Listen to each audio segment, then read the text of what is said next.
Good morning. It is a dreary, ugly day today, but it's time for the maiden voyage for the boat. This is the G3 1860 Center Console Deluxe. Just picked it up recently after getting rid of a bass boat, looking for something more family friendly.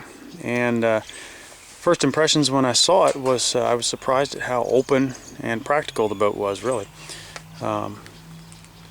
Looking at the boat here, I've had a chance to go over some things. I put some extra things on it that don't come with it. I did upgrade the engine. It comes with a 70 horse 4-stroke, but I upgraded to the 90 horse 4-stroke. I didn't do the stainless prop. I probably will change to that later. Basically starting at the back and working up. Lots and lots of deck space here. I left the chair out today. I'm not going to need it. They got this little pad here for if you're going to sit down instead of stand behind the console. But back here underneath, you'll see everything is wide open. Your 3 batteries are easily accessible. All of your pumps, if you ever have to replace a pump, everything's right there. From this angle, the wires kind of look like a mess, but they're really not bad. What I did have put in here was I spent the money on a really good digital onboard charger.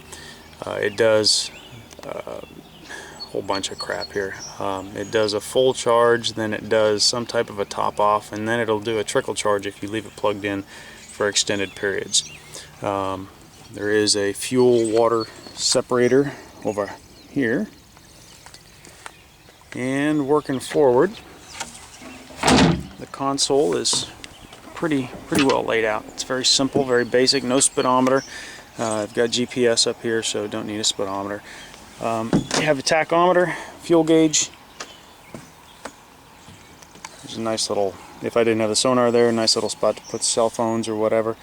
Cup holder. You can see I have the sonar in simulation mode. I went with the Laurel Elite 7 HDI.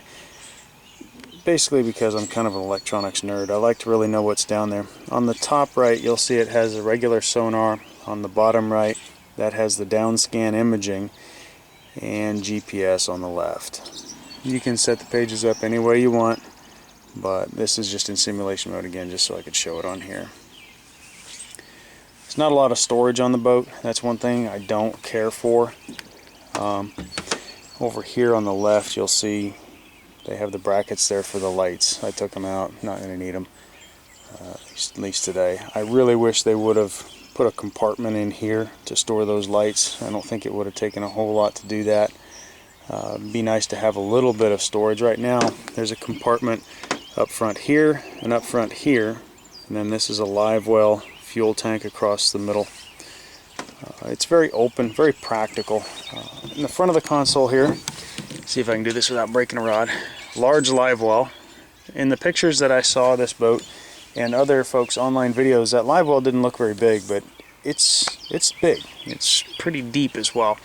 The seats, typical boat seats, nothing fantastic. It does have an interior light in here, access to the fuel cell, and we have a large live well for the walleye guys. They would love that. Tons and tons of room in there. I can't remember how many gallons it is, but it's a lot bigger than your typical bass boat live well, I can tell you that for sure. Had a 70-pound thrust Minn Kota Maxim put on here. They recommended that you go with the next one down, but I've had really good luck with the Minn Kota Maxim, so it's only a couple $100 extra, so I had them put it on here. Again, big Lowrance on the front, Elite 7X HDI, regular sonar on top, down scan imaging on the bottom. Reason I went with the larger screens, you can spend less money and get the 5-inch screens. The reason I spent the money on this is I think this is more of a purpose. I don't know. Anyway, I was thinking a purpose built, but that's not the word. But I wanted to be able to see this when I flounder fish or when I catfish. So if I'm sitting back here, I can still see that sonar. It doesn't show up well on the camera, but I can still see that perfectly well from over here. Now, you might say, well, use one on the console. Well, all the pictures I saw in the videos, again, got a windshield in the way and the bar.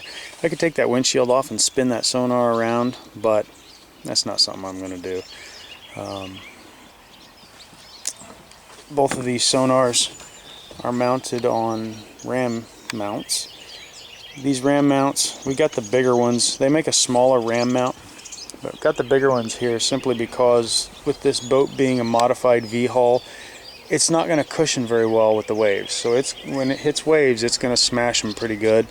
So what I wanted to do is make sure that these electronics were mounted on a good solid base, and I didn't have to worry about the bases breaking or coming loose.